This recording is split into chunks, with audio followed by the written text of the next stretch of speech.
Government has budgeted an amount of 220 million to support the relief phase for the communities affected by the Akosombo spillage, as well as floods upstream in the Oti, Savannah, and Bono East regions. Further to the above, the following reliefs have been prioritized for implementation. To extend, Mr. Speaker, the zero rate of VAT on locally manufactured African prints for 2 more years. Mr. Speaker, to waive import duties on import of electric vehicles for public transportation for a period of 8 years. Mr. Speaker, to waive import duties on semi-knocked down and completely knocked down electric vehicles imported by registered EV assembly companies in Ghana for a period of 8 years. Mr. Speaker, to extend zero rate of VAT on locally assembled vehicles for 2 more years. Mr. Speaker, to zero rate VAT on locally produced sanitary pads. Mr. Speaker, to grant import duty waivers for raw materials for the local manufacture of sanitary pads.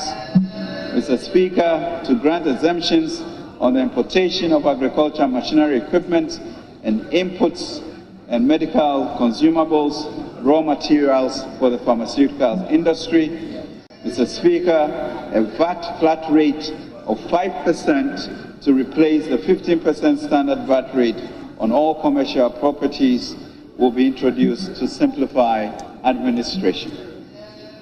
To address the negative externalities of plastic waste and pollution, government will review and expand the environmental excise duty to cover plastic packaging and industrial and vehicle emissions. Mr. Speaker, the Stamp Duty Act 2005, Act 689, has not been reviewed since its enactment in 2005. To realign the rate with current economic realities, government in 2024 will review the rates and fees for stamp duties. The bands subject to ad valorem taxes will be expanded, while the specific rates will be reviewed. Mr. Speaker, a simplified tax return will be introduced as a means of promoting voluntary compliance as part of the modified taxation scheme for individuals in the informal sector. This approach will make it easier for taxpayers to fulfill their tax obligations to the state.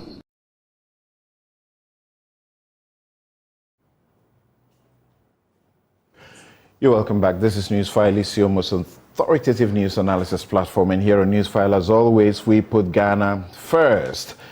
Now, let's get to meet our guests for this morning as they begin to dissect the budget.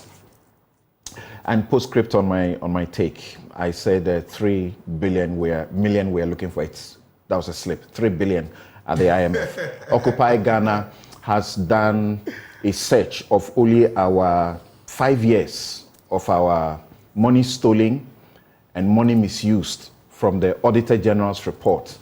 And it shows that we could have collected 2 times what we are in IMF looking for 3 billion.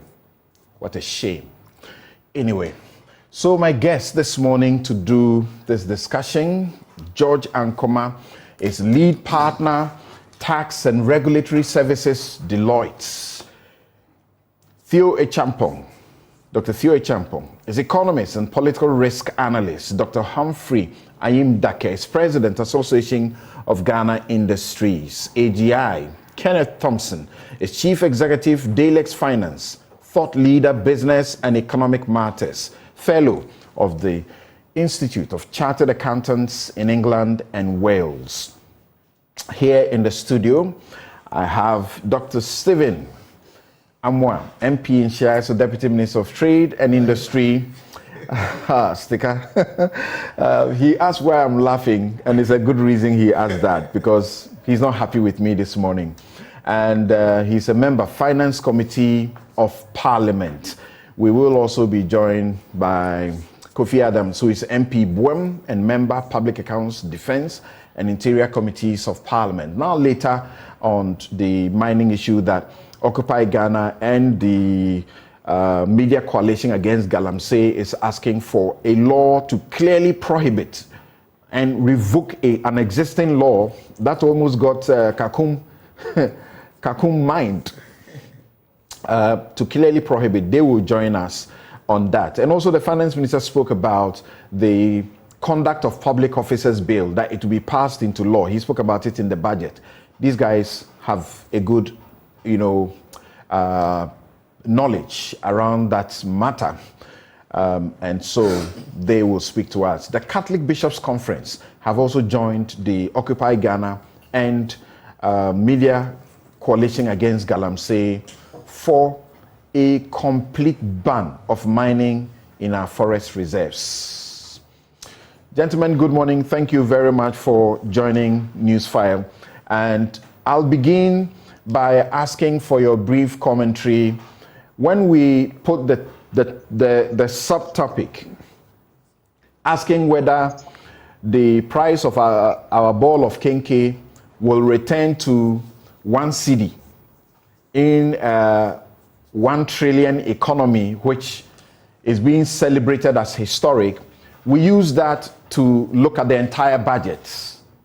What does it mean to be celebrating a 1 trillion economy that is projected? So that's my first question to all of you, my guests. Brief comments about that as you use that to do a quick review of the budget, and then we'll come to the specific issues of the impact of the tax reliefs, the impact of the new taxes on the economy, and what you think of also of the relief and other matters. So let me begin with Mr. Ken Thompson. Thank you very much for making time to join us, sir. Thompson, good morning. How are you? Doing well by grace. Thanks for asking. I can see you're in full flow this morning. Yes, I am. It's good to have some passion on the show, and thank you.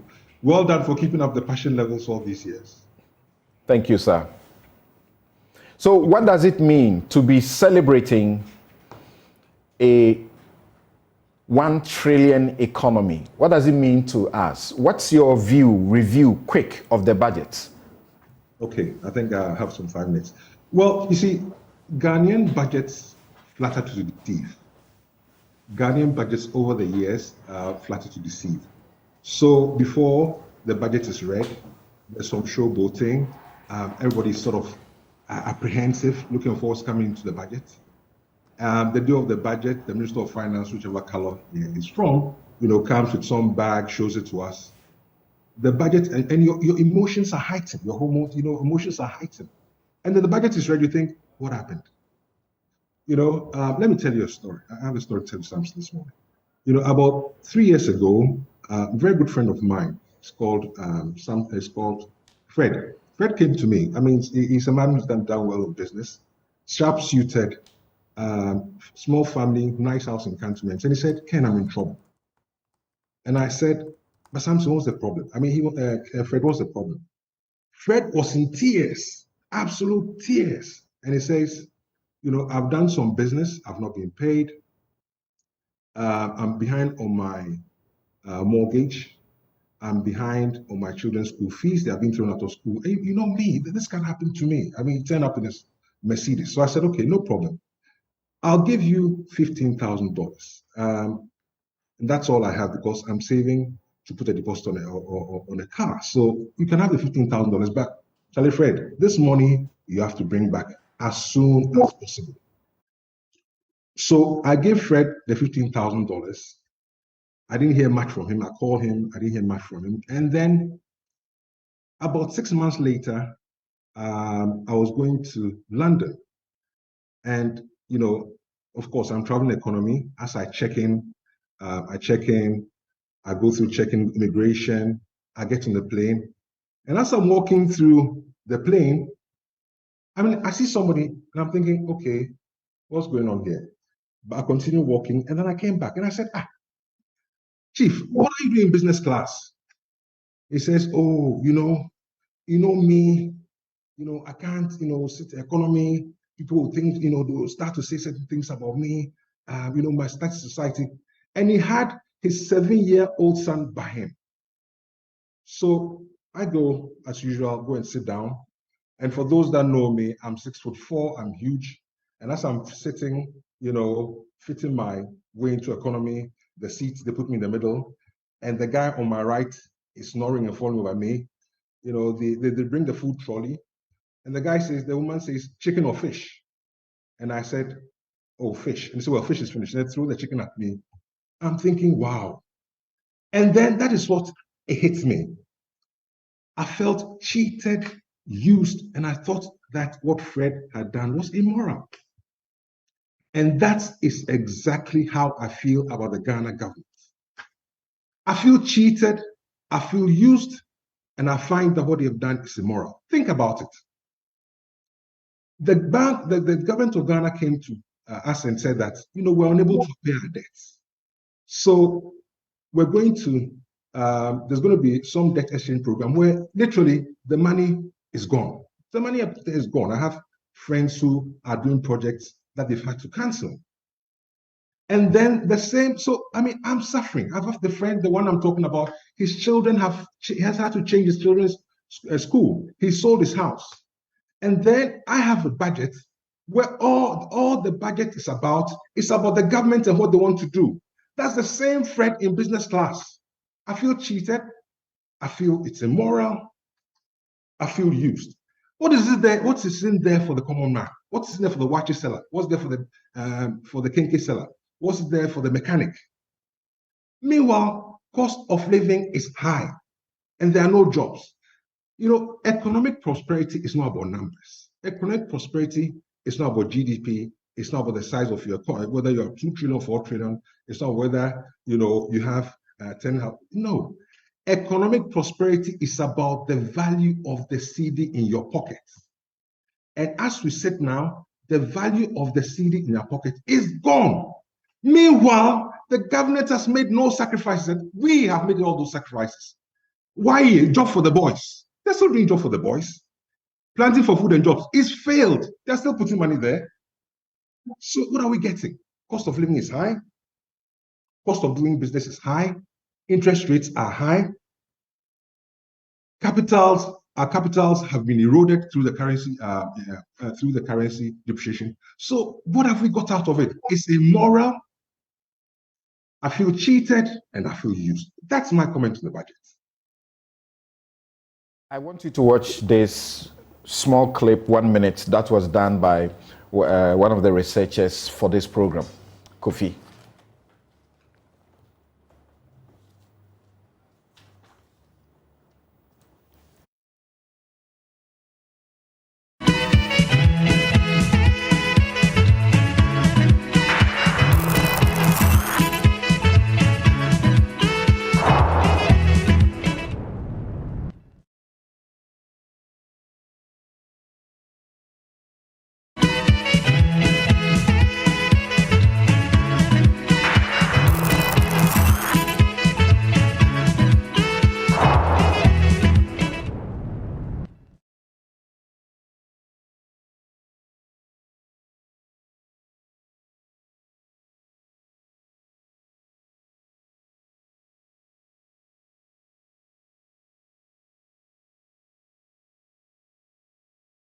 All right, apologies about that. That file is being prepared. So the finance minister said, quote, I want to stress that Ghana has paid its dues, has turned the corner and getting back on track. I'd like to find out from my next guest, is that a good summary, a reflection of where we are now in your review of this budget? Dr. Theo Champo. And very passionate responses this morning. Let me start off with the 1 trillion economy, and then I'll come to the turning the corner. That's right. Uncle Ken was saying, look, these numbers for me is just grandstanding. 1 trillion is a meaningless metric. It doesn't mean anything, right? And especially when you've got inflation that is still in excess of 30 or so %. 1 trillion cedis, if you convert it into USD, is just about 83 billion. The current economy is worth about 79 or so billion. So if you do the adjustment going forward with all of the growth rates, you are going to get there anyway. So whether or not you're going to get 1 trillion economy or not, it's practically meaningless in the grand scheme of things. What rather the finance minister should be talking about is other better indicators of where we are coming from and where we're going. So things like your gross national income or per capita or other growth rate that better reflect the macroeconomic situation of the country and better reflect our lived economic prosperity. Because at the end of the day, it's about the man on the street, like you were saying, the watch seller or the cocoa seller, and those people are the ones that this budget is got to work for. So when we throw figures like that about, I get worried because at the end of the day, again, it's more of political grandstanding and it doesn't really add anything as much to our economic debate. Now, the question... When we do, if we do get to this 1 trillion, and I'm being reminded by guys like Kweku Nchubu that this is mediocrity and we shouldn't even be celebrating it. He says this is a joke. Apple, Amazon, and several companies are worth 1 trillion. What's there to celebrate when one company in the US is worth more than 11 times the economy of Ghana? This political economic analysis is embarrassing. Let's stop it. So my question is, supposing we get there, and it is historic, it will be historic, as the finance minister says, and this would have been achieved and to the credit of President Akufo-Addo. Wouldn't that mean that yesterday my watch that I sent my clerk to buy, the same amount I buy all the time, and after taking it, I wasn't too sure if he had bought, a quarter less than what I had paid for? Wouldn't that reflect? Will my kenke not be 1 cedi anymore? Won't it get back there? Will the bread not get back to when I used to buy, I could buy 1 cedi bread? No, it won't. And this is really the crux of the argument that myself and others have been making, that there's a distinction between the GDP numbers and things like inflation, cost of living, and all those things. Of course, there's some relationship between them, or one sort of, you may say, causes the other. But at the end of the day, GDP is practically a meaningless metric. It's really about your lived experience. And that's why I think that sometimes even our market women and the people on the streets, excuse me to say, understand economics even better than some of our people that have, been to school. Because, you've got to translate these metrics into economic prosperity, into lived experiences, into bringing down your exchange rate, into getting a lower cost of borrowing, such that if I go to the bank or the market woman goes to the bank, they'll be able to get credit and be able to expand their business. And when that expansion happens, then of course you begin to see that reflect in the GDP. Even that 1 trillion, ask yourself, what proportion of the Ghanaian economy is even controlled and owned by Ghanaians? So even if we did 10 trillion for argument's sake, or 100 trillion for argument's sake, and you still have all these big capital flight, money moving out and all of that, we will still be celebrating numbers that don't mean anything whatsoever to the ordinary Ghanaian on the street. And I think it's important that we are able to situate these things in the right context rather than just throwing numbers about that. Thank you very much. So I'm going around the table quickly, and we'll return to deal with to have Ken, because Ken has to leave us as quickly as possible. You wanted to say something important? Please, let's hear.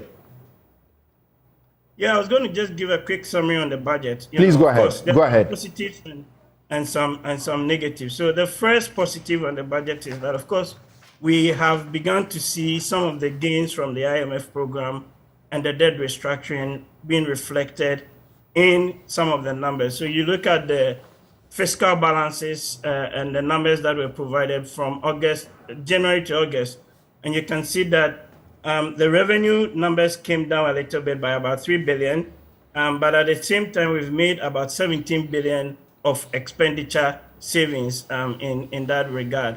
And then there's also things like the new taxes that are coming in, things like supporting the local manufacturing of electric vehicles and things, related matters that are all positive, including the Akosombo Dam spillage money.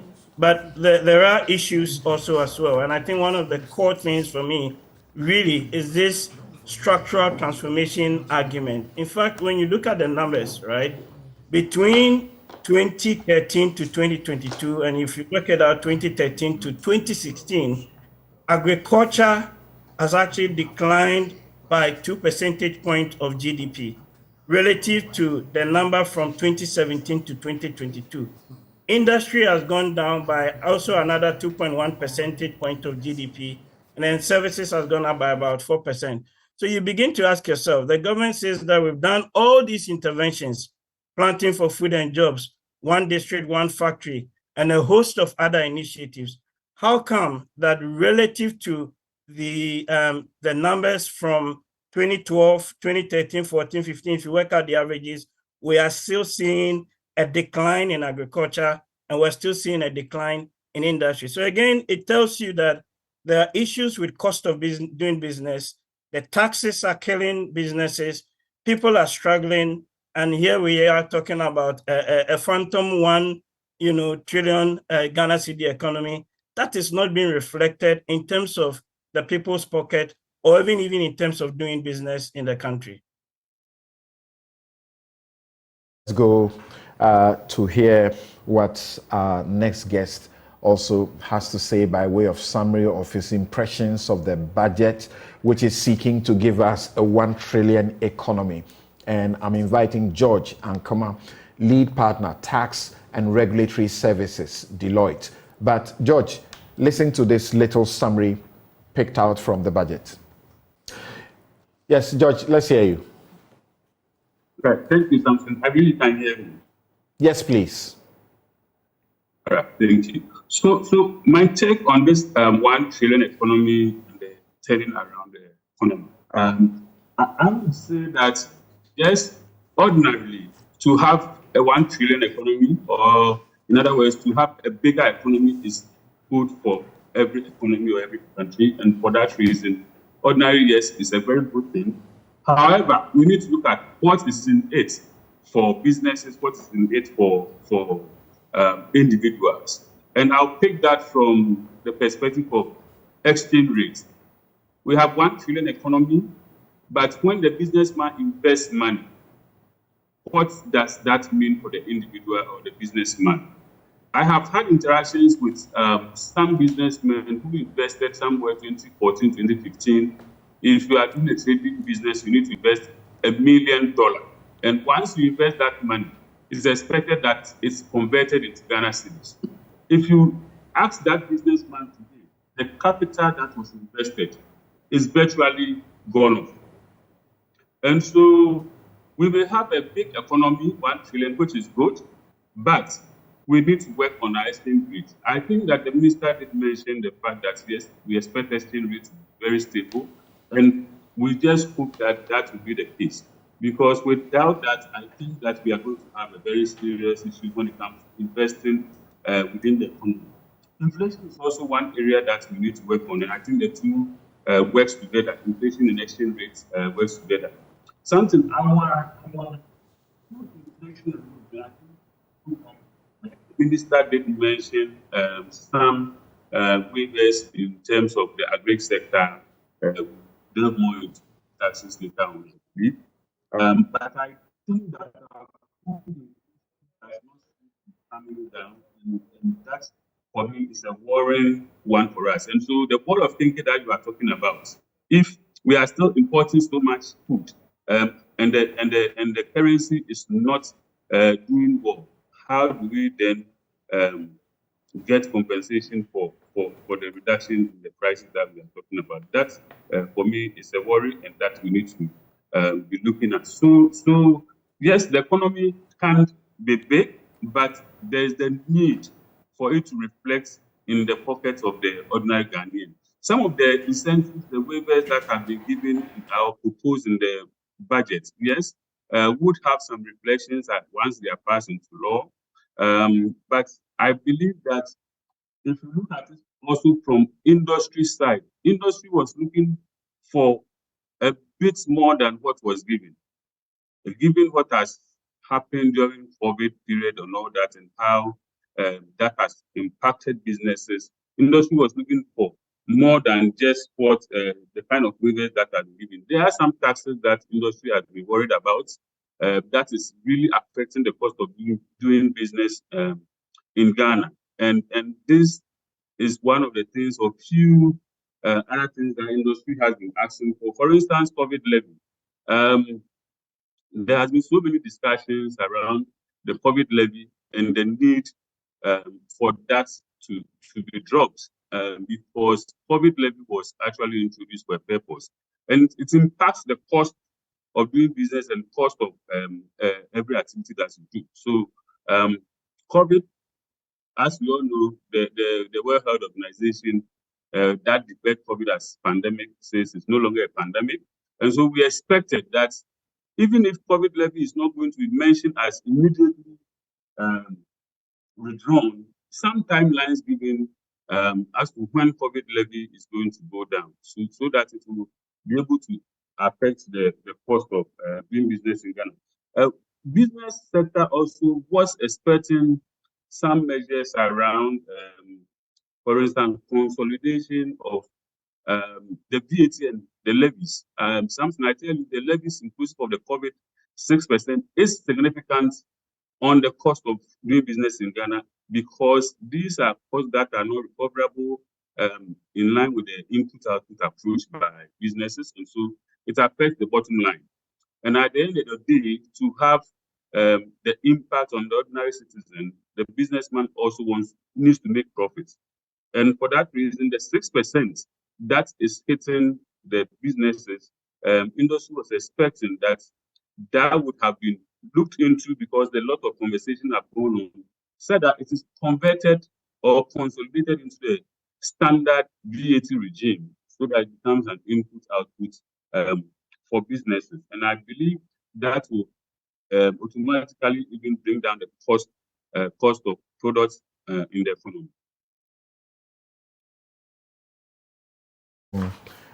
Dr. Humphrey Ayim-Dackeh, president of the AGI, the finance minister said, quote, "I can confidently," let me begin from where he started. Mr. Speaker, we have worked hard and invested significant resources, and being sure of this knowledge, I can confidently assert, sounded like Bible language, and being sure of this knowledge, I can confidently assert that over the past 7 years.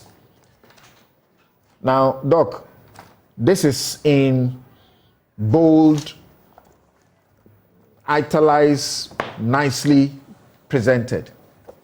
Every sector, you are in business. Every sector, you are dealing with all sorts of sectors in your interaction.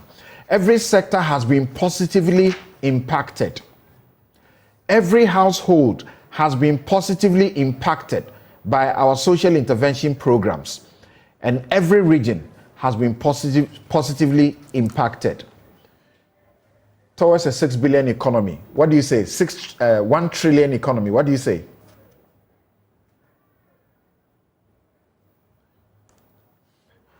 Dr. Humphrey Ayim-Dackeh, please unmute your mic.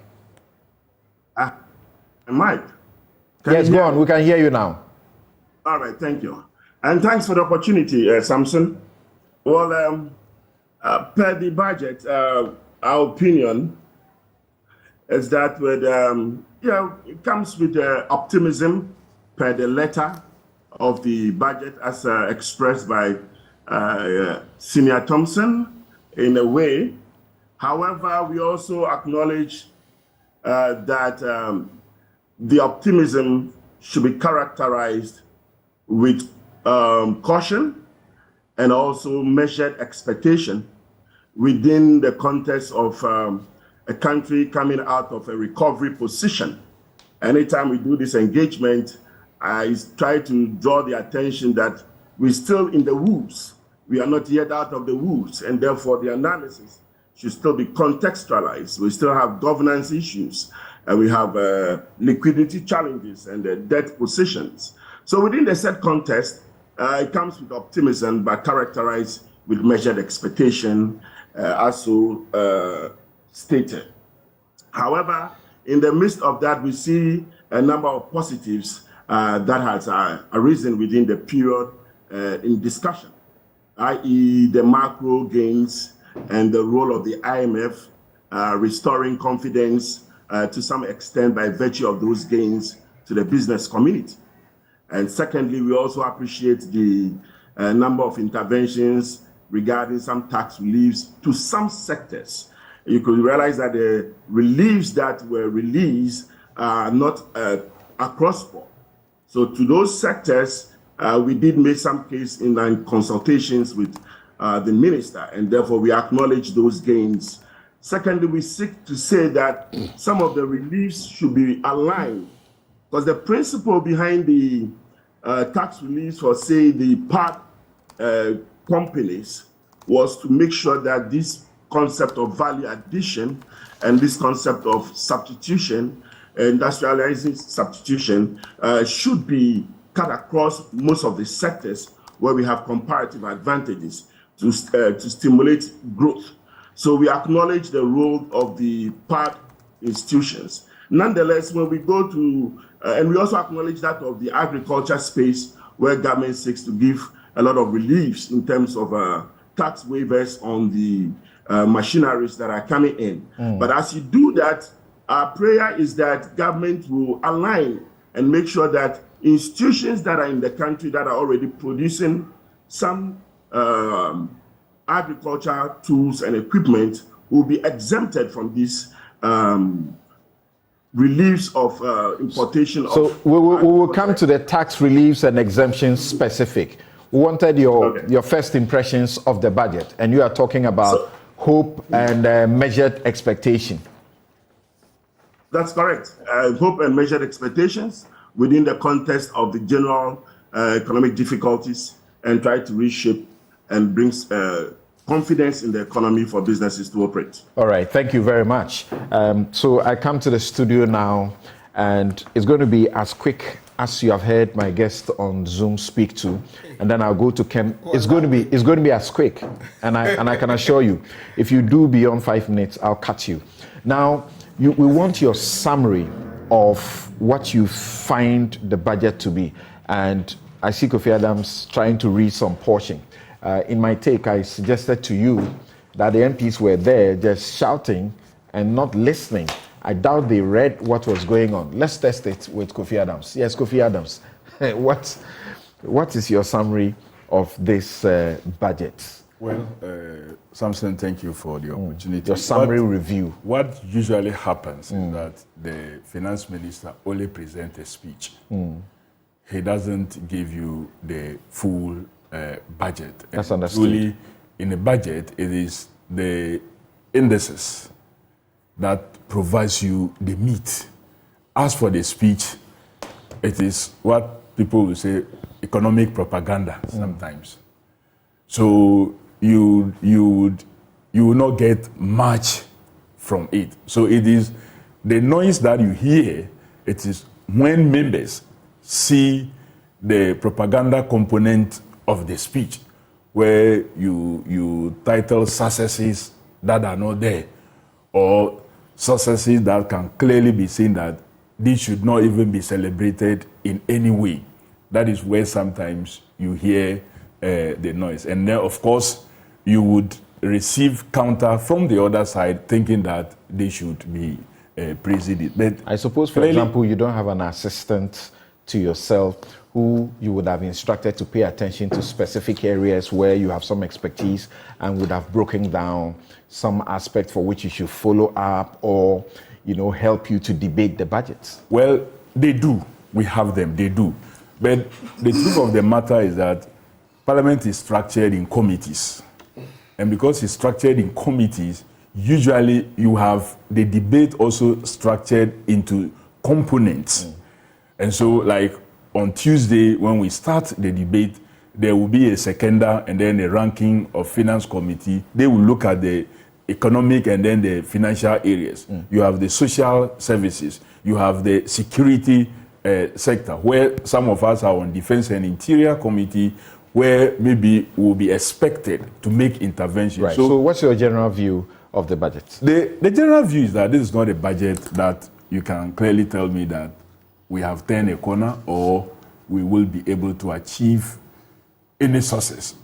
The businesses cannot smile. You and I will not feel any change in our pockets because it all boils down to what you feel in your pocket. That is what the budget should be analyzed. At the end of the day, all the figures that are thrown out there, all the indicators that are given, how do you feel it in your pocket? Like other colleagues have said, the minister wants us to celebrate that we are hitting 1.037 trillion next year. But what is your real growth that is taking you there? You are reporting to us that you are doing 2.3. And if you are doing 2.3 over an 850 billion economy, how are you achieving that 1,037 GDP that he's talking about? You are achieving that on the level of what? Inflation. Samson, if I have this pen and it is 1,000 cedi, and as a result of inflation, the value of this pen has moved to say 1,200. It still remains just 1 pen. I haven't added anything to the pen. So you look at that sum and announce as if you have grown, when actually you have not grown. It is as a result of the poor management of the economy and the rise in inflation. You are reporting as if you have done that well. So I don't see any hope in this budget. I don't see how we have turned the corner. There are a lot of new taxes in there. You can't tell me, for example, something that you say, oh, you have reduced VAT. I've heard some say so. I haven't seen it in the budget. What I have seen is rather an attempt to actually increase it. Because by introducing a flat rate of 5%, something, what is going to be happening is that in the past, it was like a consumption tax. So the final consumer is the one that pays the VAT. Now you are introducing 5% and slapping it on everybody. So me, at the production point, first point, I have to put 5% on it, and it becomes part of the cost. So the value that I'm going to sell to sticker will go up by that. He now also puts another 5% on it. And by the time you finally consume, you will be paying my 5% you will pay, his 5% you will pay, and your 5% you will pay. So you cannot be telling me that you are reducing when you are going to even be getting more. So there's a lot of perception. As we have clearly indicated, we'll go to the taxes, the reliefs, and the new taxes shortly. But Steve, it definitely means something. As he says, the minister says, that Ghana's economy under President Ofori-Atta's final year in office is projected to be valued over 1 trillion in 2024 from the 219.5 billion in 2026. This is progress you want all of us to celebrate across the board. And I intentionally went to everybody before I come to you because you are in government and you are also an expert in financial matters. You don't have anybody agreeing with you that this is something anybody should be celebrating. Okay, my regards to my co-panelists, that is including those online or Zoom, and then my regards to the entire country, especially the good people of Insheso constituency, who gave me the mandate to be here this very morning. Samson, I'll use my 30 seconds to say that if we all mean well for Ghana, honesty is very key. If we all of us, all stakeholders, if we all mean well for Ghana, we are not perfect, yes. Honesty in exercising our stewardship, especially some of us that God has blessed us to have knowledge in certain areas. Let us all be very careful. We don't do things that in the long term, our children will come to suffer. If I hear people who do not have expertise in these areas, and they are making a lot of comments, sometimes I'm saying that's fine. Myself is not everything that I know. A lot of people know more than I do. But sometimes we talk as if we have underlying interests, and as a result, we don't want to say things as is, depending on who is in government, depending on whose interest as individuals. It's just projection, setting goals. That alone is an issue. To the extent that somebody can say that it's for the fun of it. Oh, projections are fun of it. Is it for the fun of it? Not the fun of it. You said projection for the fun of it? It's a question, please. I'm surprised you're also asking me this. It's just projection. Projection means you are here today. I mean, it's not for the fun of it. No, because people are talking as if it's something he said has happened. What I'm saying is that projection means you are here. You can project that next year you build 10 houses based on measures you are putting in place. It could be beyond that. We are discussing the projection. We are not discussing that it has been achieved. Thank you. It could be more than that. It could be below. It could be the same. But the good thing is that we look at our numbers over the years, what is happening today, and what is actually being done by the government to say that we are projecting X amount next year. If you look at 2016, the percentage increase is over 300%. And somebody will say that is nothing. Somebody will say even an individual's money in America. How can you compare these two economies and what happens in terms of what they do? First, you ask 1 trillion. What it means is that the market value for goods and services that will be produced in the year, that year, the market value of goods and services that will be produced in this country, in that particular year, which is next year. And the most important thing we are all looking at today is that these numbers to me are very important.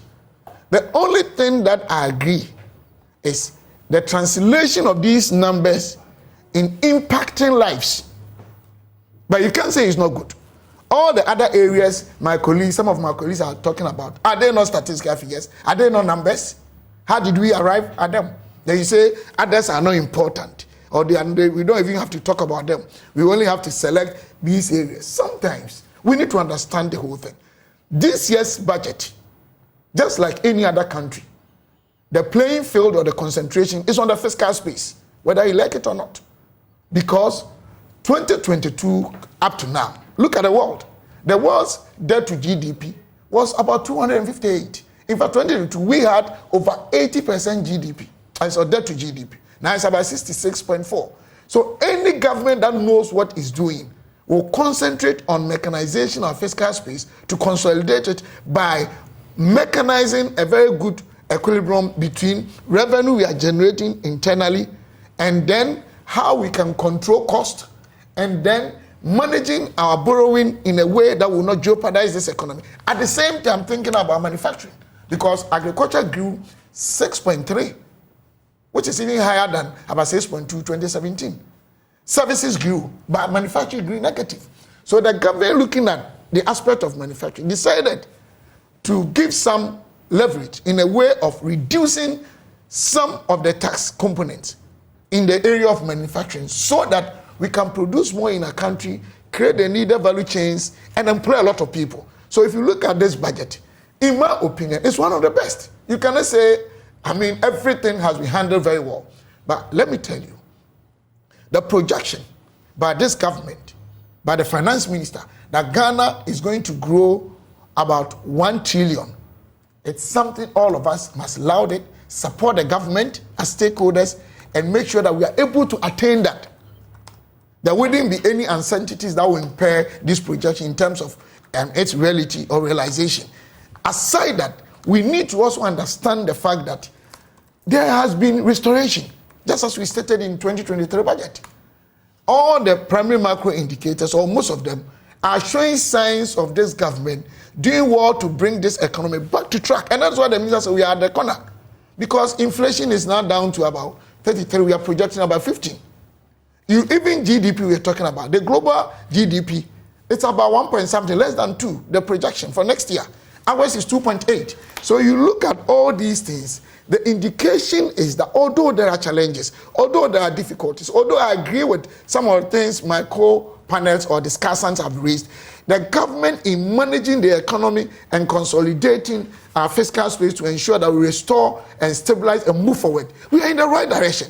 So let us discuss. When somebody says its impact on the people, go and check GEA, Ghana Enterprise Agency, and the NAPE. In terms of micro impact on the lives of people, monies they're giving out to support people and even the education and the space we are creating for even the individual private sector to thrive and move on. Okay. So we all have to always do politics, and we recycle some of these challenges depending who is in government. We do to NDC will do to MPP, other discussions based on their interests. I'll advise that it is not the best to suggest and impugn that our guests who have spoken so far are not being honest.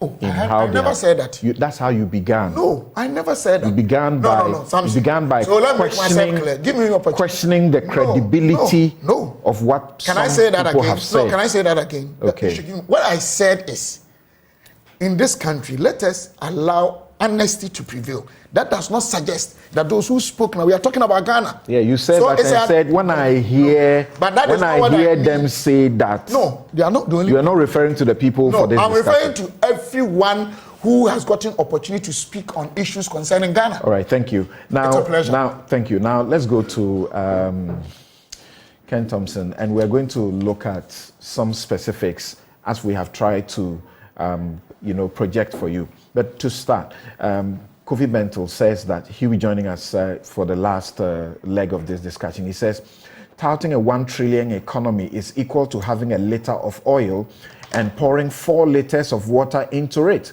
and saying you have 5 liters of oil. Whoever pushes that narrative is dishonest and disrespectful of the listeners. I think he's done it better. Musa Abatua says that Samson, the person of Kenneth Thompson, is the type we want in this country. He is honest and passionate about the suffering masses. The 2024 budget has failed to address the fundamental issues relative to living standards of Ghanaians. 1 trillion economy won't address the economic quagmire. They should cut the expenditure further, boost production, and increase export commodities. I didn't know that you have some economics, training. Thank you for sharing that. And then Dr. Boateng says that Ghana worth 1 trillion in nominal terms is meaningless in economics. That statement appears to show that the managers of the economy do not understand basic macroeconomics. We teach how meaningless nominal GDP in nominal terms in Introduction to Economics. We should know better. Then, final message I'll read is from Henry in Ofori-Atta. He says, today, Sticker is defending projection. Some few years ago, Sticker was vehemently against projection. Oh, how? Hey, nipa ye cobra mpa. Politicians must be principled and respect the feelings of the ordinary Ghanaians that voted for them. To be sincere, the slogan "we are moving from taxation to production" has now turned to more taxation less or more production. This budget has no hope for the unemployed youth and business associates. The future is pregnant. Thanks for those messages. Now, let me go to Ken Thompson, but let's hear what Ken Ofori-Atta had to say about the tax reliefs. Further to the above, the following reliefs have been prioritized for implementation. To extend, Mr. Speaker, the zero rate of VAT on locally manufactured African prints for 2 more years. Mr. Speaker, to waive import duties on imports of electric vehicles for public transportation for a period of 8 years. Mr. Speaker, to waive import duties on semi-knocked down and completely knocked down electric vehicles imported by registered EV assembly companies in Ghana for a period of 8 years.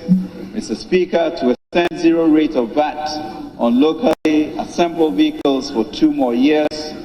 Mr. Speaker, to zero rate VAT on locally produced sanitary pads. Mr. Speaker, to grant import duty waivers for raw materials for the local manufacture of sanitary pads. Mr. Speaker, to grant exemptions on the importation of agricultural machinery equipment and inputs and medical consumables, raw materials for the pharmaceutical industry. Mr. Speaker, a VAT flat rate of 5% to replace the 15% standard VAT rate on all commercial properties will be introduced to simplify administration. To address the negative externalities of plastic waste and pollution, government review and expand the environmental excise duty to cover plastic packaging and industrial and vehicle emissions. Mr. Speaker, 2005 Act 689 has not been reviewed since an enactment in 2005. To realign the rates with current economic realities, government in 2024 will review the rates and fees for stamp duties. The bands subject to ad valorem taxes will be expanded, while the specific rates will be reviewed.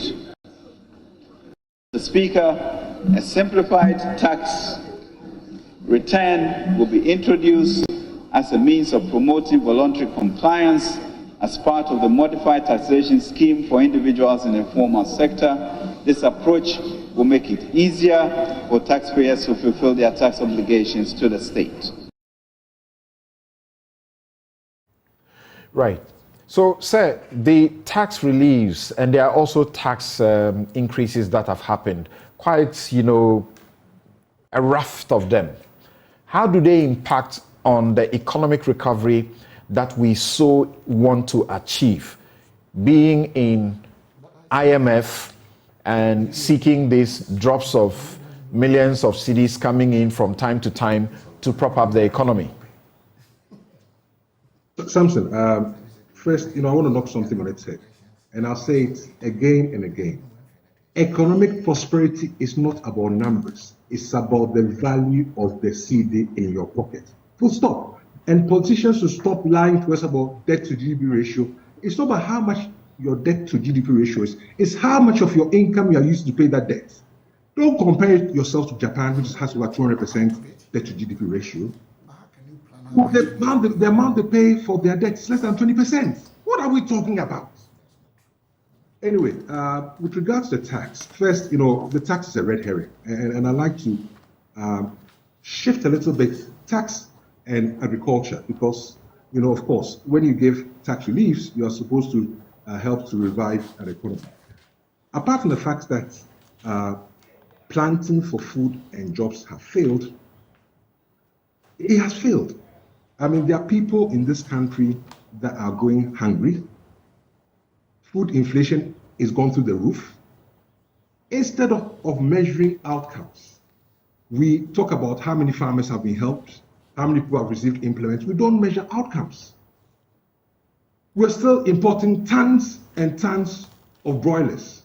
And we're exporting tons and tons of eggs and rice. The poultry industry you're talking about is literally dead in this country. We have engaged those in that industry, and we don't import. We don't produce even up to 2% of what we consume. So I'll come to that.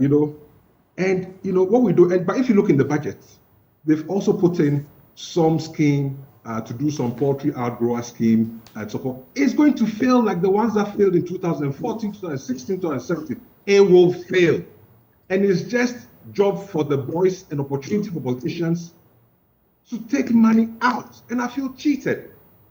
I feel cheated. There's when you think about the poultry industry, I mean, it's not about the birds. It's about the efficiency of all the people that support that industry. It's about the price of feed. What are we doing about maize? Let's talk about those things. Where's the integration with Ministry of Trade, Ministry of Transport? Where's the integration with FDA? There are issues to do with dumping. Has the Ministry of Food and Agriculture talked to the Ministry of Trade? What have they done about it?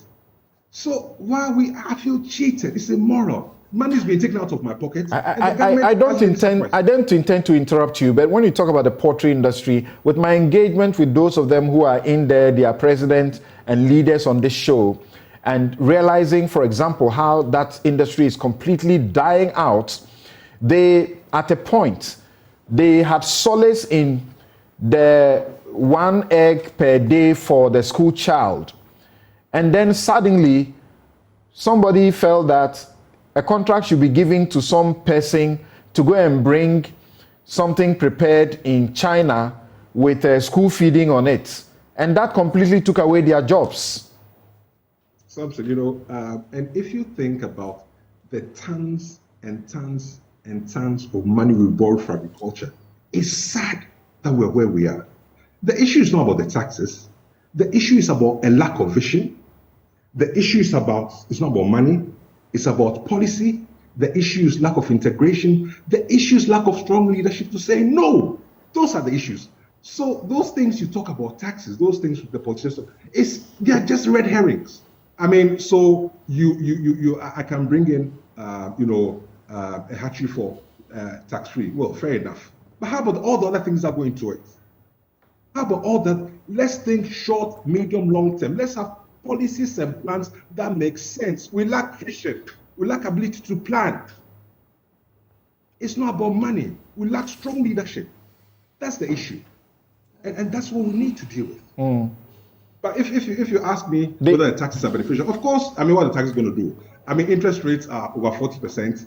When the government takes money out of my pocket, all it uses it to do to fund its pet projects and give its employees more money.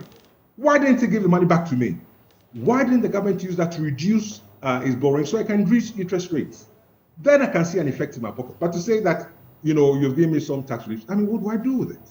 But business has also been complaining that if there was some sort of tax holidays or reliefs, it will help to grow the economy. And this has been done. Zero tax rate on VAT, on locally manufactured African print for 2 more years. Zero rate VAT on locally produced sanitary parts. Import duty waivers for raw materials for local manufacturing of sanitary parts. Extension of zero rate of VAT on locally assembled vehicles for 2 more years. Waive import duties on import of electric vehicles for public transportation for 8 years. Government to engage GMA on waivers for vehicle importation to ease doctors' transportation burden upon passage of the Exemptions Act.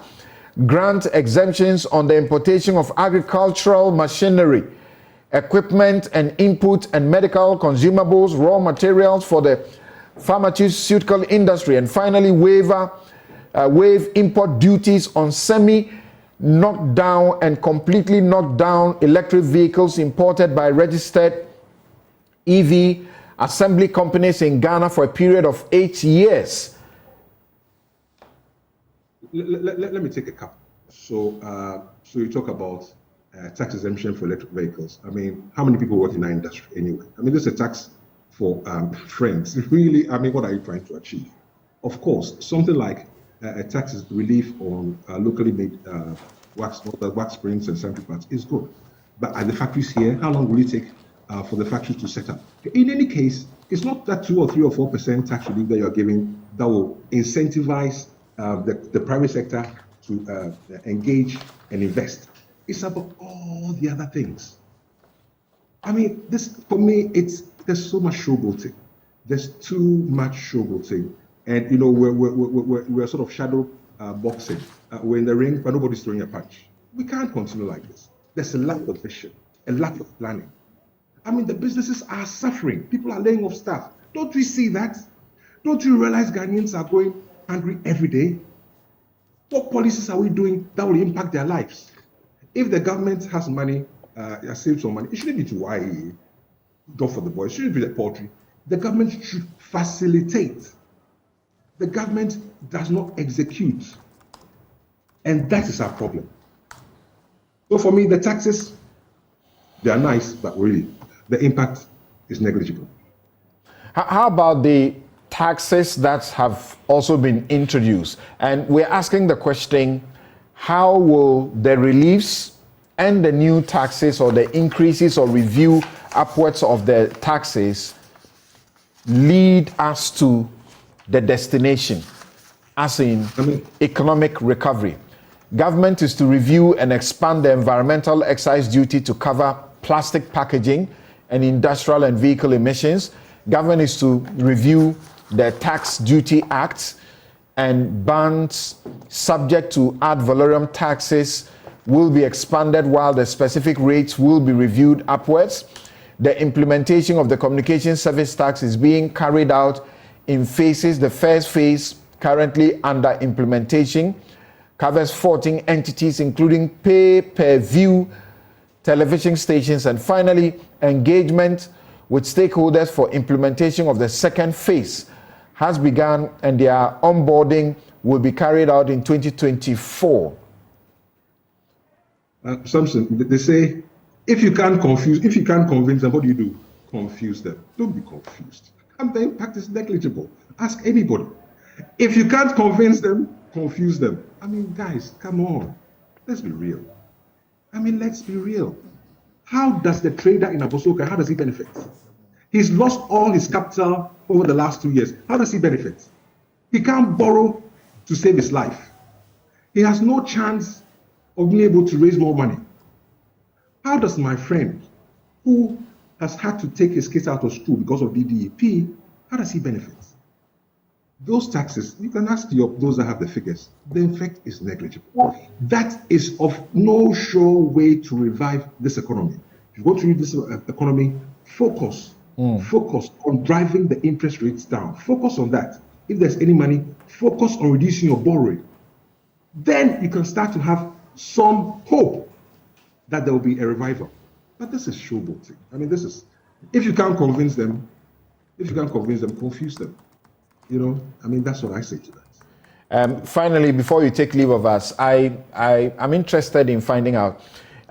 You've heard, for example, John Jinapo, the NDC, say that a total of 5.5 billion in tax exemptions is being offered to cover some 47 crony companies. I know generally there's been a complaint about how our government just give tax exemptions.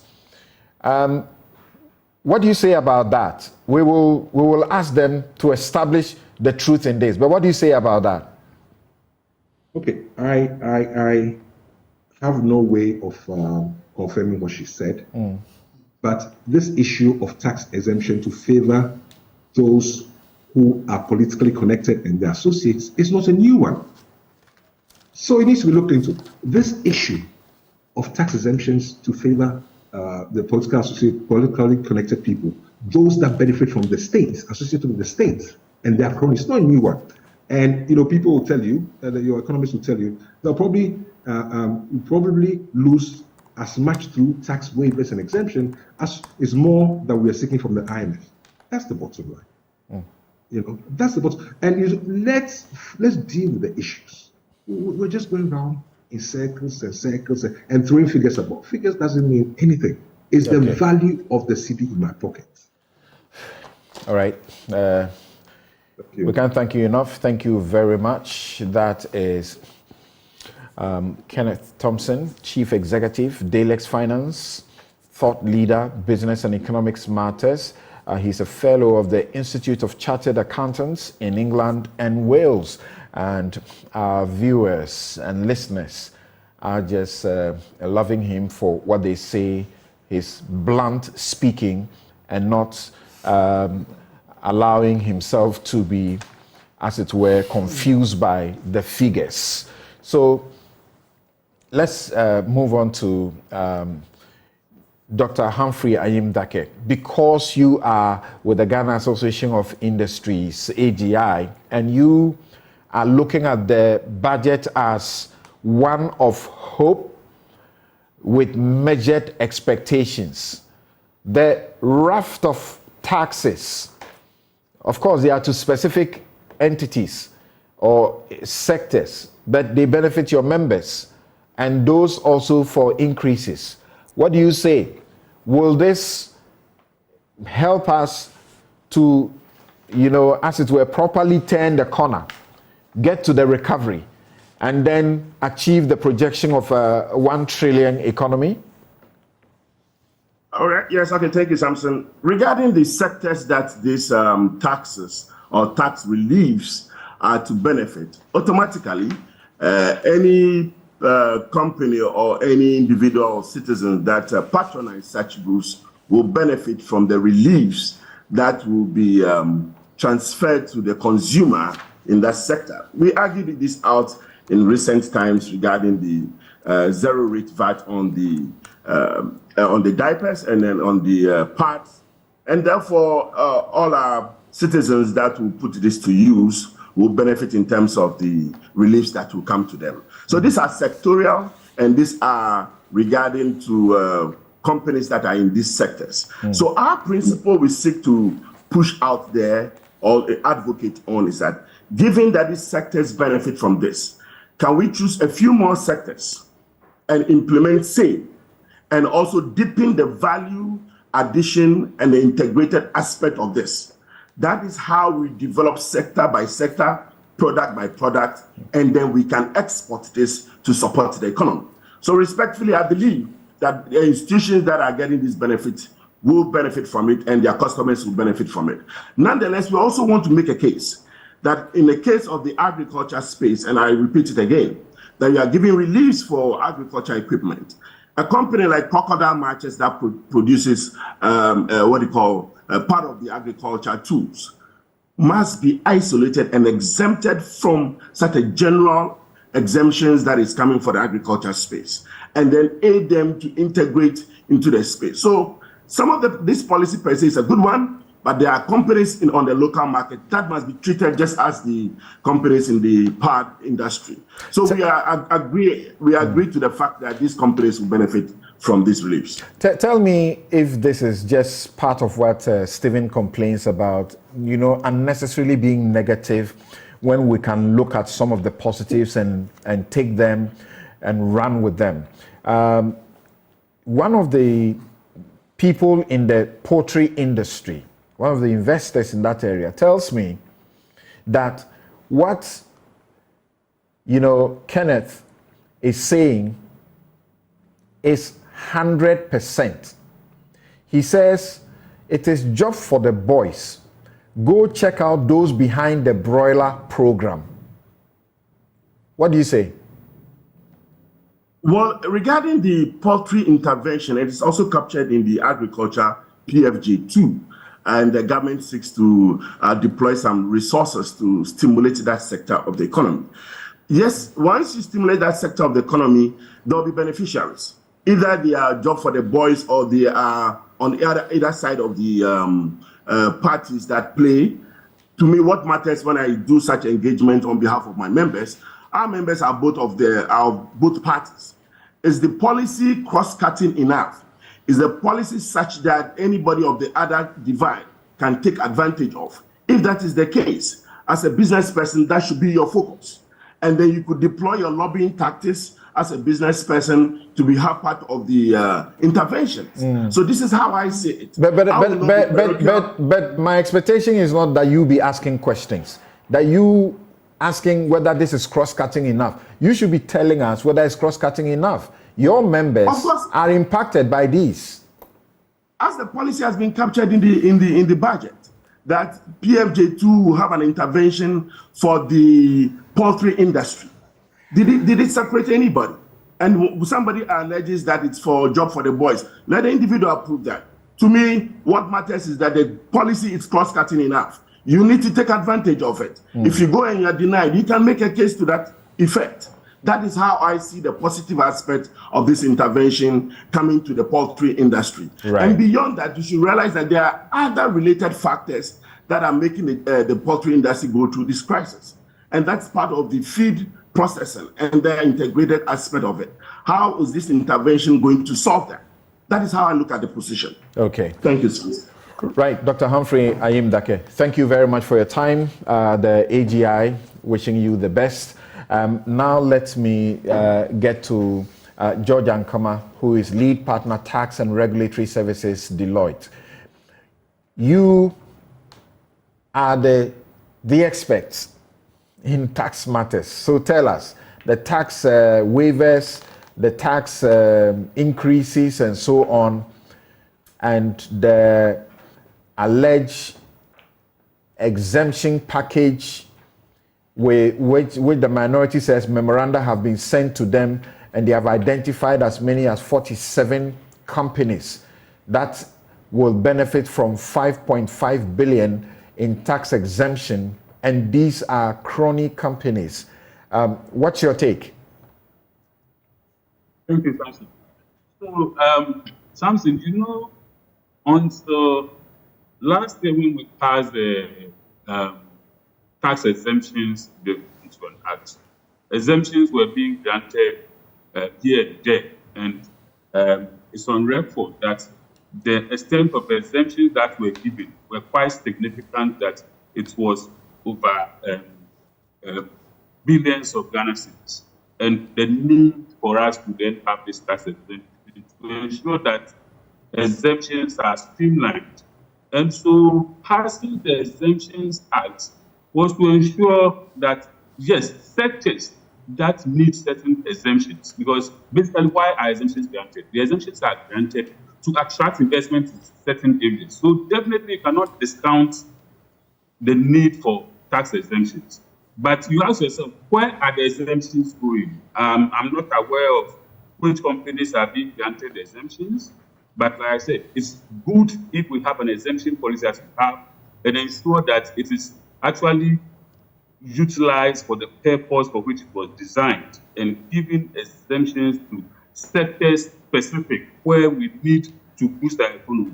Because something we have become an import-dependent economy.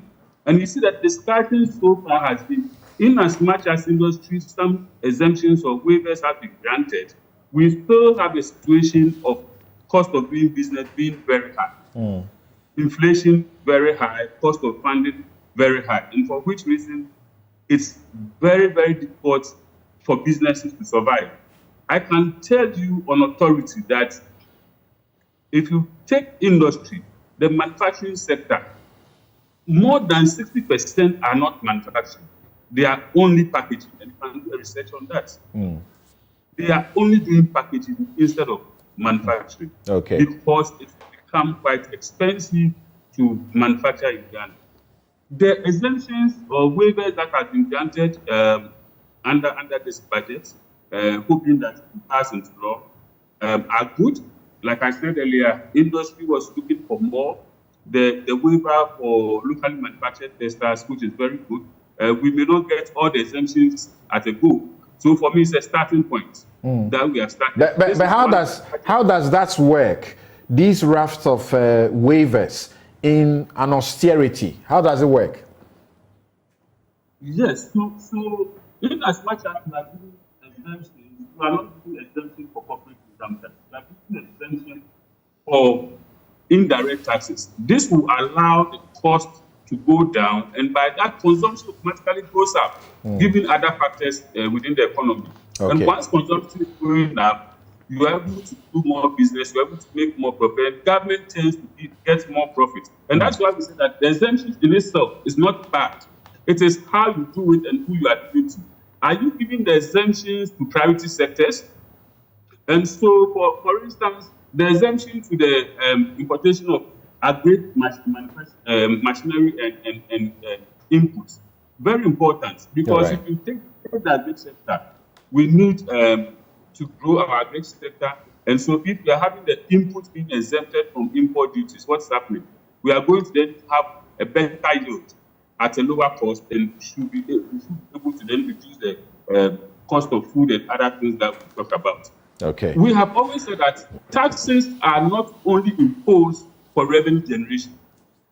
Taxes are also imposed to discourage certain consumption of certain products, and also to and so we always have taxes to generate revenue. The environmental tax that is being expanded, that is fine to ensure that we are all craving for green economy, and so the need for us to have something that will encourage reduction in the emission within the sector. And for that reason, imposing taxes then will encourage investment into that area, and then reduce consumption of plastic waste within the economy. We talk of import duties and on semi-knockdown electric cars and parts, which is good. This exemption, yes, is good. It's a starting point, and I believe that is why it's 8 years as a waiver that is being, because you do not expect this to happen within the next 2-3 years. If you look at the economy in which we are, where is the electric cars that we have on the economy, and so how much are we going to generate from that sector? That's the question, really. Is this an economy that is expecting electric vehicles within the next 8 years? Well, something. So we are in part of the global economy, and things are changing faster than we expect. And so, for me, is this tax? Is this not negligible? Okay, something. We may be the first country within the sub-region to actually have an incentive within the sector, which could attract investment into the sector in Ghana. And then, once more cars are manufactured in Ghana, other countries we can export to other countries. And all right. We are looking at our currency as we have been discussing. So generally, I would say that yes, some incentives have been given, but we need to look at how does the ordinary person benefit from those incentives. The exemption bottom line on the sanitary parts. Bottom line. Thank you very much, George Ankuma. George Ankuma is lead partner, tax and regulatory services, Deloitte.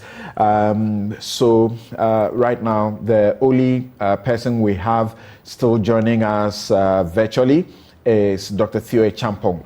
And Dr. Theo Champong will be the last person to also share his views on the tax waivers and tax increases and their impact on our journey to economic recovery and to the projection of 1 trillion economy.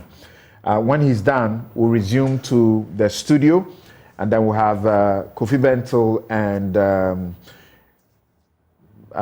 Kenneth Ashigbe join us for the final leg. But these guys here in the studio will help us with the budget issues that they have commented already on, and Kofi Adams too is in a meeting and has to leave. Yes, let's hear you, Dr. Theo Champong.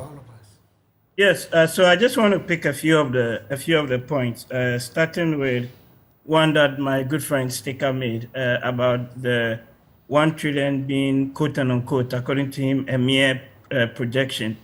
So my question to him, and I suppose to all of us, really is, if it is just a mere projection, then why is the finance minister touting it as an achievement, and for that matter, something that we should be celebrating? It's not just an achievement. The finance minister calls it historic.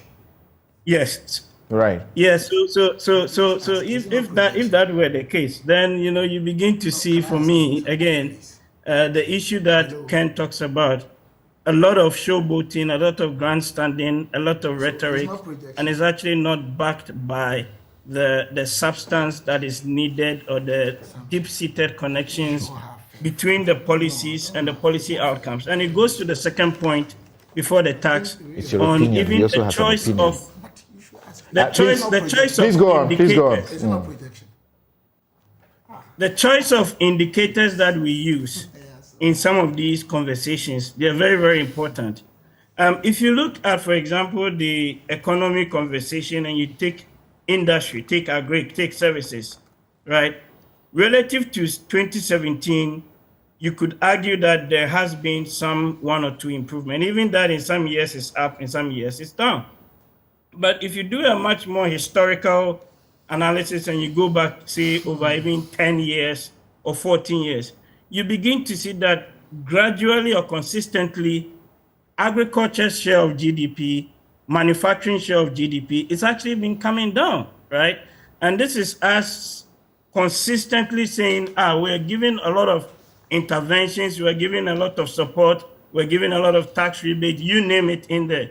But at an outcome level, which is really the important thing, not the inputs and not, the things that we claim to be given, it is not being borne out at that evidence-based level. So you see that there's some issues there in terms of the policy sequencing and the policy interventions that we tend to make. And that goes into the issue also at the micro level. So we keep talking GDP, we'll keep talking, debt and all of that. But the watcher seller on the street, as I like to use as my frame of reference, is still having to deal with the high cost of living. They go and buy beans, and the cost of beans is going up. But at the same time, we're saying that we've got planting for food and jobs and all these other interventions in that space. So there are some positives, don't get me wrong, in the 2024 budget, especially on the tax policy side. There are things there that I think are useful and actually would help us in terms of the recovery going forward. Some of the ones around like the electric vehicle. And you asked the question, how many EVs, for example, do we have in the country? And if you look at the recent statistics, we're actually talking about 17,000 or so electric vehicles in the country, and there's potential for growth. But the potential is especially more on the manufacturing of the battery components and the precursor cells that you need, right, to create an industrial hub, an industrial ecosystem. Right. So to the extent that you're giving some tax rebate and things like that to support that is positive and that's welcome. Okay. But that needs to go hand in hand with addressing the other constraints that businesses face, such as access to credit, such as the exchange rate in that matter. Okay. And I'm particularly also happy, just quickly, on the environmental taxes that are being proposed. I happen to be one of the consultants that actually worked a bit on this particular policy intervention. And you can see why that would, again, help reduce the waste pollution and at the same time support on the revenue side. And then, the sanitary parts and all of that, again, is welcome. Medical consumables, all of those things are welcome. But all these things, at the end of the day, must be reflected in the outcome level indicators. And to the extent that those things are not happening, then we have an issue. All right. Thank you very much for our guest who joined us by Zoom. We'll take a quick break and we'll return with a focus on our guest in the studio.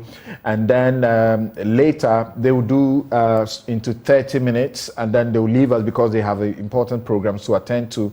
And then we shall have Kenneth Ashigbe and Kofi Bentil join us on the matter of prohibition of mining in forest reserves and the promise of the anti-corruption bill to be passed in the budget that Ken Ofori-Atta read to us.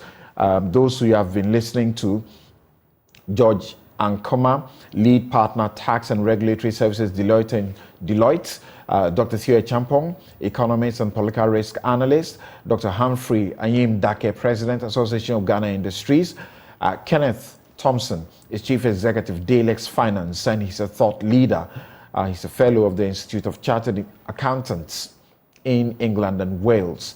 In the studio, Dr. Stephen Amoah, MP in Shai, so a Deputy Minister of Trade and Industry. Kofi Adams is MP Buem, and member Public Accounts and Defense Interior Committees. We'll be right back.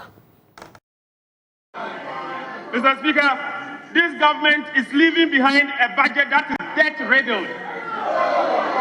It's leaving behind an economy that is overtaxed. You are leaving behind an economy that is seeing hyperinflation. You are leaving behind an economy that is seeing high food inflation. And you are leaving behind an economy that is seeing high monetary policy rate. As if that is not enough, Mr. Speaker, this government is leaving behind an economy with high lending rate. You are again leaving behind an economy with high unemployment rate. Mr. Speaker, as if again that is not enough, you are leaving behind a misery index that has never been witnessed in this fourth republic. In fact, you are leaving behind a misery economy. In other words, a witchery economy. Mr. Speaker, to conclude on this matter, let me say that they are also leaving behind an economy where we are seeing massive and uncontrolled corruption according to the Catholic Bishop Conference. Mr. Speaker, this is the scorecard of this government. This is the legacy they are leaving behind. And so most importantly, I am not surprised that today, you are here reading the budget alone. Where is the governor of the Bank of Ghana? Nowhere. Where is the vice president? Nowhere. But let me say, they cannot abandon you. You did this with them. And so they are the faces of destruction, and you are part of it. Bye-bye. Bye-bye, Mr. Minister. Bye-bye, MPP. This is your scorecard. Thank you, Mr. Speaker. Mr. Speaker.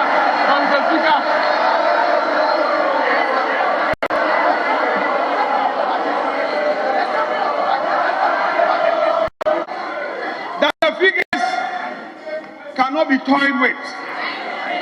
Dr. Atto-Forson, let me remind you that your government could not implement a single landing beach project. You came into this house with a loan. You chicken out and you came to do capping. This government has successfully heard the cries of the fishermen, and we have constructed 12 landing beach sites. You from the central region, you've not been able to do that for the people of central region. And you are telling him that he has underperformed. Hey, Dr. Forson. Hey, Atto, are you saying that you as a deputy finance minister, you did better than Ofori-Atta? Is that what you are saying? Mr. Speaker, it's the same NDC with its old men. They have no more card to play. They played their only joker on the scorecard. And today, you tell us that this economy is in its worst state. It was worse. With all that we've experienced under COVID, with all that we've experienced on the global space, we have managed to keep the light on. We inherited doomsday under you. We inherited a situation where children could not go to secondary schools. And Mr. Speaker, we are ready for you today, tomorrow, any other day. Mr. Speaker, I thank you so much. All right, so you heard Kaisel Atto-Forson, the minority leader, and then also the deputy majority leader, Afenyo King. Sharon Abuaji says, so if we import EV for Trotro at 0% tax, where and how do we charge them? Would our failing electricity supply system power the cars, or government intends to build solar charging stations at the various structural stations. Excellence Rain says this budget they brought is to give Ghanaians false hope and empty promises. Vine Maxwell says the growth the MPP government is starting is inflation-induced. This budget should be renamed Mean to Me. We will be worse off at the end of this budget. The budget is called Nkunim budget, and you say we should call it Mean to Me budget. Peter Doe Jr. says a government that went begging IMF for 3 billion is granting over 5 billion. 3 billion what? It's not CDs, correct? 5 billion tax waiver to crony companies. If this isn't corruption and thievery, what is it? K. Amofa says COVID did hit Ghana in 2020. How come Ghana government woke up to decide on increasing local production of tomato and onions? And lastly, Man Friday, is it? Says Ghana's economy can best be described as alcoholic. He blames everyone like Russia, Ukraine, Israel war, COVID, but himself. He forgets his state and talks big like electric cars. Meanwhile, the road, stable energy is a problem. He's so poor, yet talks about winning elections. Yes, Stephen. Yeah. The taxes. How do they, get us to debt recovery and to a projection of 1 trillion economy? Okay, thank you very much. But before then, I think quickly I need to get this thing addressed. Not in the history of this country have I ever fought projections. I think we are developing something in a society that people just bring anything they want to deceive other people and blame other people for not doing it. I've never ever. 2, I never said a mere projection. The word mere is different from just. My emphasis was on the fact that it is a projection we are working towards, and believing our data and what we've done, what we are doing, and measures put in place, we will get there. And that's what the minister said is one of the greatest achievement, so like policy statement or projections we've made.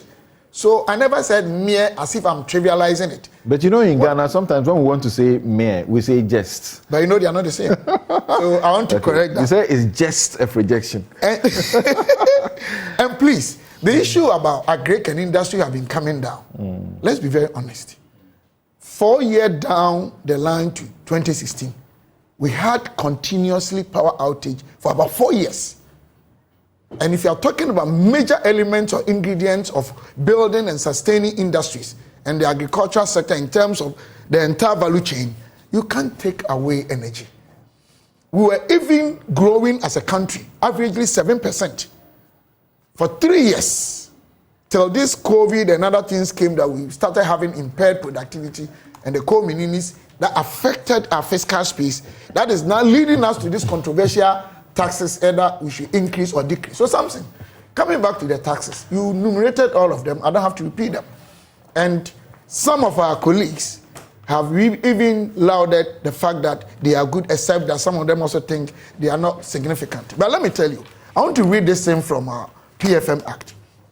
The Public Financial Management Act 2016, Act 921, Section 1. If you read 1 and 2, because of time, the 2A and B, a framework to support a sound fiscal policy and the macroeconomic management of public funds. And then the B, process for the preparation, approval, and management of a transparent, credible, and predictable annual budget.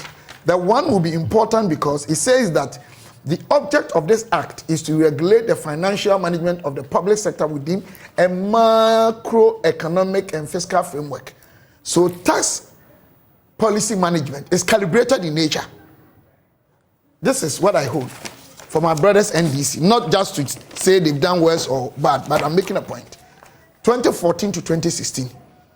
It's interesting, my brother, very good brother, Dr. Toforsen, very intelligent, but I think sometimes intellectual dishonesty. And what he's doing, and people would have done same. So I'm not trying to shade him or throw shades or anything. 3 years. Tax items the NDC government increased or introduced were 26, including condom and carrier tax. You remember financial those things. 2017, under His Excellency Nana Addo Dankwa Akufo-Addo, tax items we increased we reduced or took away entirely 17, including these same tax elements I'm talking about. Then we started increasing taxes under Nana Addo, and we even got to e-levy. So you either increase taxes, reduce, introduce, or otherwise, depending on your fiscal space. A country that we, from 2022, as I said, even global debt to GDP, which one of my senior brothers is saying that it is not important about how to pay. I'm even surprised. But then it's his own opinion. Debt to GDP globally was around 258%. I stand to be corrected. That was 2022. We had over 80%. And our only way out now is to recalibrate our tax policies and generate revenue internally to consolidate our fiscal space, restore the economy, and then move on. And this is what this government has been doing. But then in doing that, in the context of the manufacturing issue, the government had to listen to the people and make some, adjustments to suit the manufacturing industry, and also rolling in things that the globe even consider most. Climate, energy, and also dealing with plastics and other things. So the tax policies that we are doing today is to consolidate our fiscal space, continue the restoration of our economy, and also build very stable and grow our economy. And it's extremely important that we do that. We are expansionary fiscal policy adopters as a government, as a capitalistic in nature in terms of fraternity. We are supposed to leverage the private sector, which we are doing. But of course, for you to generate revenue, look, the economy, we are negative effective tax rate economy. Meaning that annually, whether NDC and PP, taxes, monies that government spent, if you divide them among all the households, the amount each of them get is far more than monies government generate excluding loans. So we always run deficit, and it's a problem. Only about 2 million people out of 32 pay direct tax. And even indirect tax, there are leakages and problems, making us always not having enough money to move this economy forward. And this time that we are in, as a government, you remember, we had revenue shortfalls over 12 billion. Private sector had to sack about 40,000 people, payee, corporate tax, they all went down. But we still need to finance our goods and services and commit ourselves to our social contract. How can we do that? I want to ask this question, Samson. Those who are saying we shouldn't take taxes, our debt to GDP is high, so we need to slow down. Fine, I agree with them. What is the alternative? How are we financing our goods? They say, cut down government. I agree with them. How much are we going to get from cutting down government? And even the expenditure thing that we are talking, which I agree. That is why I'm saying that financial economics, they are about numbers, data. You cannot just make qualitative statement. It is very important. Maybe the advice I give to those who are directly linked to some of these management issues is to try and run both correlation and regression analysis to select items that do not impact our GDP very well and cut all of them away so we can cut more. But if we look at what this government is doing, but for some time propaganda, and look at this statement that exemptions are being given to cronies. By which definition and context? All the finance committee members, we have NDC and MPP. We look through all these things and approve them. So my brother, Honorable John Jinapo and Co. and Dr. Atufosi are saying that they supervise, they take part of approving those who are only cronies of MPP. You don't do these things. Does it mean that they don't qualify? Do they have processes that because they are cronies, they just overlook everything and approve or otherwise? Are they not Ghanaians? I think it is time that some of these propagandistic comments just for political interest, we should stop, because we can't keep on recycling all these issues. It won't help. But this communist inferior tactics, we should stop, because we are dealing with the economy. As far as I am concerned, what I am interested in today is our ability as a government to manage this economy very well and make sure that we are moving on, which you see, all the primary macro indicators are coming down. And what I agree with my other commentators this morning is that how can we translate these numbers into attaining the utility and satisfaction Ghanaians need? That is the key thing. But for anybody to say the numbers are not important, is it not the same numbers that give us that to GDP over 80 and people were complaining?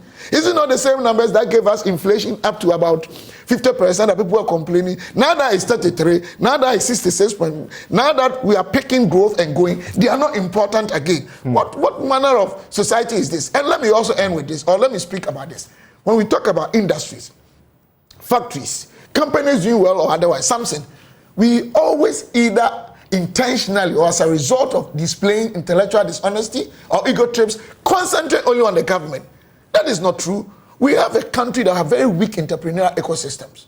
If you like, let any government pick 1,000 entrepreneurs in Ghana, give them $1 million each, no interest rate. After 2 years, let them come and talk. So let's concentrate on all key stakeholder groups and individuals and work on them. That we also have to understand the fact that the opportunities government create, it is left with the entrepreneurs and investors to also take advantage of. Wasn't the same government that when we came, we reduced importation taxes by 50%? Right. Car, if you bring car here, we reduce that by vehicles by 30%. Right. What happened? And even the importers themselves, most of them, no matter how you reduce it, they also have to declare what they bring. So it is our own collective responsibilities to make sure that as a country, as much as I agree, the policymakers, such as the government... The final part of the statement that Steve has made is so important. Often we ignore it. We are our own undoing in this country. We know it. And you see, there's one thing that I can never take away from you. As he spoke about the propaganda being done by the NDC, he admits that if they were in the NDC's situation place, they would have done the same. That's one thing and that I can never take away from you. He was the guy who sat on this show and said they should delay this 2 and 4 deputy CEOs and all these, plenty of them, wasting our resources. He's in the government. But, well, will he be listened to? Yes, sir. In line with our goals. I hear you. Yes. Don't refine. You just catch me. Yes, you are done. Yes. Yeah, right. Something. The taxes, the increases, those that are the reliefs, and then the 5.5 billion you guys say they have come to Parliament and is going to cronies towards economic recovery and towards 1 trillion economy. Well, Samson, thank you so much. Sometimes I'm really surprised that my colleague, especially the MP for Ishaiso and the Deputy Minister for that matter, will continue to rehash and state issues that are not true. Oh, how? That can never be proven. No. That he has no evidence. For example, he says that the NDC administration brought a Kaya tax. They always say it's a tax. They always say it's a tax. But there's no truth in it. There's no truth. There was no such tax handle. Was there a levy or a toll? I'm told maybe some municipal. Yes, it was.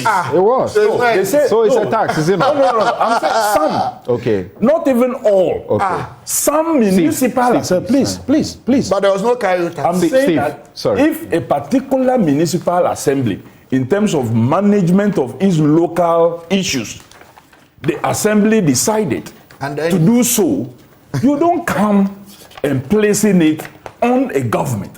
Because the government, we have the executive arm, did not sponsor any such tax. And the local authority is part of the government. But let's come to 2024 budget. But let's be clear on that. Okay. Let's be very clear on that. All right. And that they did not repeal any Kaya tax. You should show me evidence of government repealing any Kaya tax. That's fair. No. Please, let's There's no such evidence. Thank you. Unless you are showing. Yes, go ahead. 2017. Yeah, go ahead. He talked about our budget statement. That tax exemptions are done or taxes are added based on the physical space. When it gets to you, you feel it's based on space. When it is about somebody else, you think that it is what? Incompetence. The very same Abosokai people he referred to are the same people today who are crying and claiming that they were better off. I have not referred to Abuso. In 2016, of course, they basically lead importation of vehicles and vehicle parts. So when the minister himself went to Parliament, he specifically mentioned them, that the Abuso kind people, there is good news for you. He specifically mentioned them. So I'm mentioning them because they are speaking today and exposing how bad this government has handled things. You knew all this, but you said you were moving from taxation to production. Today, you have moved from production to taxation, and more taxes, and more taxes, and more taxes. That is the situation we find ourselves in. And they have been so deceptive in the handling of what? Taxes. Yes, His Excellency talked about poultry, and you were particularly interested in the area of what? Poultry. They inherited a system where the previous administration had an arrangement that any importer of poultry will have to source a minimum of 40% from the local market. And in doing so, they have to also invest in that local market. Government itself was leading the way. The administration came in and decided to cancel this arrangement. And today, we are virtually importing 100%. The poultry industry is completely collapsed under them. You're just misleading the public. He talked about the tax exemption that you raised. The minority leader, or Honorable John Jinapo, did not say that that has been approved. He says the memo has come to Parliament, and he has given clear indication that our side, both on the Finance Committee and when it comes to the plenary, will vote against it. They made it very clear that the memo has come for these 47 companies, totaling almost the 5 billion, and we've made it really clear that we will oppose it at the Finance Committee level and we will oppose it at plenary. If he sits here and says, oh, it's not true, meaning that they have plans to go and withdraw the memo, fine enough. Then it saves the country these tax waivers for these cronies that we have identified. So it is not like it's gone as he claimed that they sat there and allowed it to go. It means that they didn't do their job well. Samson, this is the same government is telling us that inflation has come down. They want us to celebrate global It's a fact. It's a fact. Well, true. But your station did a very good job. And you picked some basic items and gave indication per the Ghana Statistical Services report about items that still have inflation higher than 50%. Samson, when you look at those items, these are items that are basically consumed in our households. And the emphasis was also what the tax component does. Exactly, that's to those things. That's to those things. And tilapia, tomatoes, cassava, corn dough, corn flour, rice, local rice, smoked fish, iodated salt that we have promoted that people must take iodated salt so it can reduce the goiter issues. Iodated salt, fried fish. After eating, you have to paste. We have been encouraged to paste, at least brush our teeth twice. Toothpaste. These basic consumables are way above 50%. And so the global inflation that we are celebrating, that is coming down, is not having a positive impact on the ordinary Ghanaian. But when it goes up, We have talked about, you see, Sticker sits and says that you project a 1 trillion economy. And he says, because it's a projection, when people are talking about it and analyzing it, it's a projection. And so, if it's a projection, What we sought to do is to say that even if you have a 1 trillion economy, GDP, and your inflation remains high, that 1 trillion is not driven by real and proper growth that gives jobs. It is a GDP that you have realized as a result of a higher inflation, and not because you have actually grown. This is false. How can it be false? Please, inflation. No, but you don't understand what you're talking about. You are projecting. You see. No. That's the problem he has. But he has a problem listening. How can you say that projection that hasn't occurred is going to occur because of inflation? Have you? We are talking about. Do we have inflation figures? Have you projected inflation also? Did you not project inflation 15%. Also? So how can 15% come down? You're not saying that the growth will be inflation. Sticker is noted for throwing out figures that are not there. You see which one? When you want to talk about growth, it is true that there's a world figure, but you need to compare with your peers. It's like you are in a school in Achimota, and you are not doing well, and you want to compare yourself to a JHS person in my village. But what the government has done has been to compare developments today with 2016, 2017, and telling how things are improving. And I'm saying that even in that trend, I am particularly interested in comparing ourselves with our peers. All right. So if you pick the global, and even in this budget, I'm sure he didn't even go through it himself. They did Africa, they did Sub-Saharan Africa, and they did West Africa.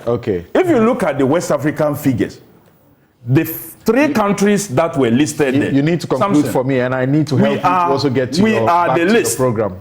Ghana, 1.2%. Nigeria, 2.9%. Ivory Coast, that's La Côte d'Ivoire, 6.2%. So you don't go and pick a global figure and then deal with that. Economic sovereignty. I came with the report of the Auditor General on the COVID funds. Every time the government talks, they want to give indication that it is as a result of COVID. The Auditor General, who they appointed, the Auditor General, they chased the previous one out and appointed somebody they think can do the work the way they will be satisfied. What's the point with it? The Auditor General's report suggests that COVID funds were completely messed up by this government. And so if you are complaining that you suffered because of COVID, the over 21 billion that was handed over to you, you messed it up. All right. This report, the Public Accounts Committee, we are yet to sit on it. And when we do, Ghanaians will see. It's been submitted to Parliament. It's been submitted to Parliament. When we sit on it, Ghanaians thank you very much. Thank you very much. We'll take a break. When we return, Kofi Bentil and Ken Ashigbe will tell us about the Conduct of Public Officers Bill briefly, and also about the crusade for complete prohibition of mining in forest reserves. Gentlemen, thank you very much.